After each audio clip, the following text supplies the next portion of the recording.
The Life of Pakku. Pakku was a northern-style waterbending master and instructor who possessed immense skill and power, and was once regarded as the best waterbender in the world. Dryly sarcastic and very serious about his art, he was a harsh but nonetheless effective teacher, as well as an outwardly acerbic yet inwardly caring old man. Adhering to the Northern Water Tribe traditions, he exclusively taught waterbending to male students. However, he made an exception for Katara, his ex-fiancée's granddaughter. Due to his great waterbending skills and wisdom, Pakku was also a member of the Order of the White Lotus, taking part in the liberation of Ba Sing Se. Welcome to the Amagi. In today's video, we're going over the life of Pakku. Before we begin, we publish new content every week, so be sure to subscribe to our channel and ring the bell to get notified about our latest videos.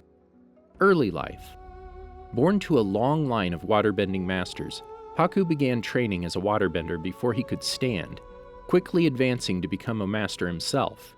In his youth, Pakku was a talented waterbender and by way of arranged marriage became engaged to Qel'a, a northern water tribe girl of similar age.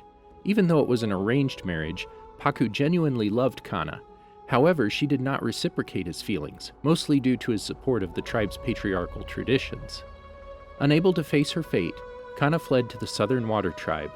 Pakku was devastated by this turn of events. However, he refused to admit that it was his stubborn insistence on customs that caused him to lose the love of his life. He soon became malcontent and cranky, converting the pain of his loss into callousness toward others, thus denying himself the hurt of Qel'a's betrayal. Over the years, Pakku became the leader of his tribe's waterbenders and led them to serve as the northern tribe's first line of defense against the Fire Nation. Meeting Aang and Katara. Years later, when Avatar Aang and Katara arrived at the Northern Water Tribe in search of a master from whom they could learn waterbending, Pakku consented to instruct him.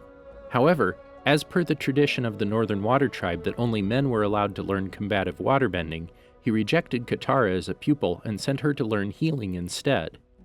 One night, Pakku caught Aang trying to pass the lessons on to Katara, and barred the Avatar from further learning under him. Knowing that Aang could not afford to waste the opportunity to learn from Pakku for her own sake, Katara pleaded with the chief of the Northern Water Tribe, Arnook, to persuade Pakku to take Aang back as his student. At the suggestion of Arnook, Katara was about to apologize to Pakku, but changed her mind at the last minute, unable to submit to Pakku's sour chauvinism. Katara, in defiance, challenged Pakku to a duel. Though he initially had no intention of accepting, Pakku eventually fought Katara. She was easily outmatched by the master, but refused to give up. Pakku ended the duel by trapping Katara among spikes of ice. Though he acknowledged her apparent skill, Pakku still would not consent to teach her. During his fight with Katara, Pakku knocked her grandmother's necklace to the ground. Picking it up after the duel was finished, he recognized its pendant as the betrothal necklace he had carved 60 years before for the love of his life, his fiancée Qel'a. Realizing that his stubborn adherence to custom had cost him a wife, Pakku consented to teach both Aang and Katara, the latter learning and improving faster than any of his students. After this, Pakku played a critical role in defending the North Pole in the Siege of the North. Following the battle, Pakku tasked Katara with instructing the slower-learning Aang, and also decided to travel to the southern tribe to help them rebuild their nation. Aang and his comrades accompanied Pakku at the beginning of his journey to leave the southern tribe before separating to travel to Omashu. When the group split, Pakku gave Katara a vial of water from the spirit oasis in the northern city, and gave Aang a box containing scrolls of waterbending techniques. As for Sokka, Pakku gave him only words of good luck, to Sokka's disappointment. Pakku and the other northern healers and waterbenders worked to restore the war-torn southern water tribe, where he reunited with Qel'a and finally married her, even making her a new betrothal necklace. Liberation of Ba Sing Se. When he and the other Order of the White Lotus members received a message from Iroh, Pakku joined the effort to liberate Ba Sing Se. Shortly before the arrival of Sozin's comet, the Avatar's group reunited with Pakku and their other teachers, who were in the Order of the White Lotus. When Katara and Sokka saw him, he told them that he was their new grandfather, as he made Qel'a a new betrothal necklace. The two children were thrilled with this development.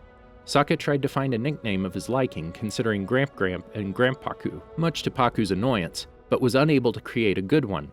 Pakku told his step-grandson to just call him Pakku, and Sokka's face fell as he was again dismissed by his step-grandfather. Pakku and the Order of the White Lotus launched an attack on Ba Sing Se, working to liberate the city during the arrival of Sozin's comet. Pakku created a large water slide over one of Ba Sing Se's walls, distracting Fire Nation soldiers.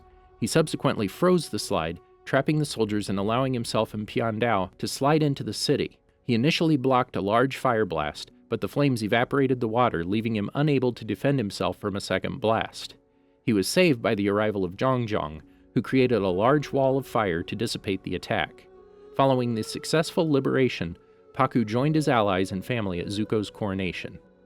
Life in the Southern Water Tribe. After the end of the 100-Year War, Pakku eloped with Qel'a to the Misty Palms Oasis where they got married. Although Pakku felt that the settlement failed to live up to its name, the couple did enjoy their stay. A few weeks later, after their return to the Southern Water Tribe, they welcomed back Katara and Sokka. Pakku invited Katara to visit his school for new waterbenders in the south.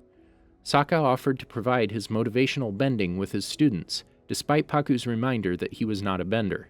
After showering their grandchildren with praise over their accomplishments during the war, Pakku informed them that Hakoda was in his office at the moment, but got annoyed when Sokka became confused by the mention of an office. The next night, Pakku attended a festival being held in the capital, accompanied by his students, Siku and Sura, where they run into Katara. After introducing his students and showering praise to his prodigy, Katara asked the young girls how their lessons were going, but they nervously denied being waterbenders and ran off. Pakku explained to Katara that he and Qel'a found Siku and Sura in a remote village, and that they only practiced waterbending when they thought no one was looking. Later that night, Pakku sat across from Qel'a, dropping leaves in his wife's pot, as their family waited in silence as Hakoda recovered from the wound caused by Galak. Pakku remained silent while Qel'a remarked that the unrest in the south was due to misguided beliefs, and Sokka and Katara argued over who was in the wrong, Galak or Melina and Malik. The next day, Pakku attempted to teach Siku and Sura waterbending, trying to get them to pay attentively to his demonstration and imitate him. He paused his demonstration once he saw them doing nothing, and the girls denied being waterbenders once more.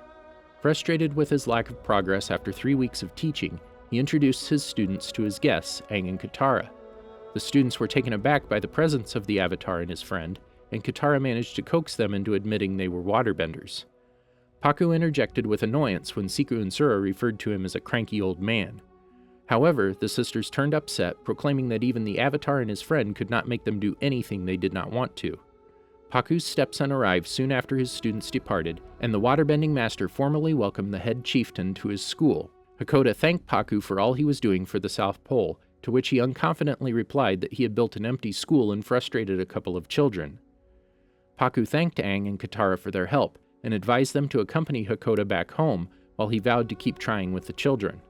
After Galak's meal, Pakku and Qel'a enjoyed a meal at their home with Hakoda, Sokka, Katara, Aang, Fire Lord Zuko, Earth King Qel'a, and Bosco. Qel'a expressed her worries about having other people in her kitchen to Pakku, who advised her to simply relax and enjoy herself for one meal. Qel'a watched him fondly as Pakku bent a stream of tea into his cup as everyone sat down to eat. Personality. Pakku was first and foremost a man of his nation, a staunch traditionalist rooted in his nation's patriarchal social structure.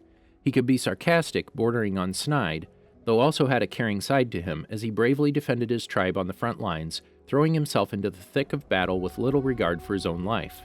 A proud man, Pakku took his customs and culture quite seriously, though he could be placated if sufficiently shocked or forced to see another's point of view. His greatest pride appeared to be his students, among whom he counted Katara as his shining achievement as an instructor based on her rapid mastery of the art of waterbending. Abilities. Pakku was a waterbending master, among the best in the world, and the top instructor at the Northern Water Tribe.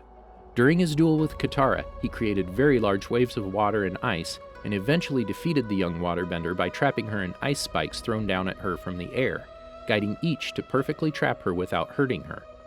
During the Siege of the North, Pakku, empowered by the full moon, held his own against dozens of soldiers with his enhanced waterbending, creating an extremely large water spout. His skill and the methods through which he trained his students played a large part in helping Katara become a waterbending master. During the liberation of Ba Sing Se, Pakku fought many Comet-enhanced Fire Nation soldiers alongside Piandao by creating a large wave and quickly freezing it, allowing the Swordmaster to slide down on it and disable the soldiers. He, along with the rest of the Order of the White Lotus, successfully liberated Ba Sing Se. He also had some considerable skill in unarmed combat, easily shattering Katara's ice disc assault with his bare-handed chops. In addition, he was able to dodge most of her attacks, proving to be agile in combat, and he was able to counterattack proficiently. Did you enjoy our video? Be sure to check out these other great videos from the Amagi, and make sure to subscribe and ring the bell to be notified about our latest videos.